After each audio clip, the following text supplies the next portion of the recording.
சூப்பரா சவுண்ட் விடுறான். ஆமாடா குறுக்கா தவக்கலைக்கு பிறந்தவன்டாங்க. தவக்கலை மாதிரி கத்துறான்.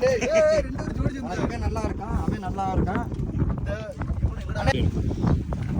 ஒரே நேரத்தில் 2 மீன் வருது. அட்ட அட்ட அட்ட அட்ட அட்ட இங்கே காட்டு 2 கலவா தும்புல மாட்டி வந்திருக்கு. இதை போய் இறையா நம்பி நீ செத்து போயிருக்கே, உன்ன நான் என்ன சொல்ல? அட்லீஸ்ட் இறைய கடிச்சது நான் செத்து போயிருக்கேன். ஒரு நூல் பேப்ப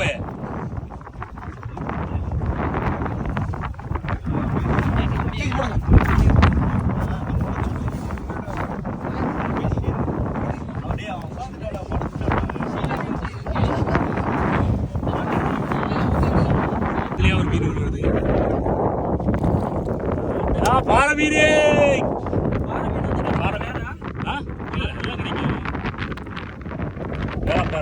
பாறை குட்டி. இது வேலைப்பாறை, இது பாறை குட்டி. Very very taste dish. சாப்பிட புரியல போடு. அவ்வளோதான், நம்ம ஃபிஷ்ஷிங் எல்லாம் முடிஞ்சு இவ்வளோ நேரம் பிடிச்ச மீனெல்லாம் பாருங்கள். இவ்வளோ மீன் கிளாத்தி மீன் தான் அதிகமாக கிடச்சிருக்கு. அப்புறம் 2-3 தலைவை மீன் கிடக்கு. அப்புறம் ஒரு பாறைக்குட்டி, 2 கொச்சாம்பாறை. அவ்வளோதான். நம்ம இப்போ கரைக்கு போகிற எல்லாம் சுற்றிட்டு ஃபிஷ்ஷிங் சூப்பராக முடிஞ்சு வேறு கரைக்கு போக வேண்டியது. அங்கே போயிட்டு பயங்கரமாக அதை சுட்டு சாப்பிடுவோம். நீ வீட்டில் சரியான விருப்பம். இன்னைக்கு சிறப்பாக இந்த ஒரு ஃபிஷிங் விளாக் முடிஞ்சு. இன்னைக்கு நானும் கூட வந்து ஆட்டோக்காரன் டீம் வந்து கடலை போயிட்டு பயங்கரமாக மீனெல்லாம் பிடிச்சி வந்துருக்கோம்.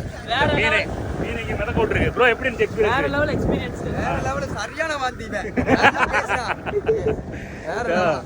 சிறப்பாக முடிஞ்சு. கன்னியாகுமரி கடல் ரொம்ப அக்ரெசிவாக தான் இருக்கு. ஆனா 10 வாட்டி இருந்தா பழகிரும்னு நினைக்கிறேன். பழகிரும். நானே நிறைய வாட்டி போயிருக்கேன் ப்ரோ. ஆனா எனக்கு ஏடு பண்ணதில்லை.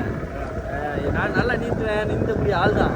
அவனுக்கு ஒண்ணுமே தெரியாம போனதில்லை. அவனுக்கு கல்லு மாதிரி இருக்கான். நீந்துறதுக்கு இதுல போறதுக்கு என்ன சம்பந்தம்? குரு எல்லாம் குரு சாஜி குருனாலதான். சரி, அவ்வளவுதான். இந்த வீடியோ பிடிச்சிச்சுன்னா அப்படியே லைக் பண்ணி ஷேர் பண்ணி மறக்காம பேஜை ஃபாலோ பண்ணுங்க. டாடா பாய் மக்களே. நீங்களே கேளுங்க.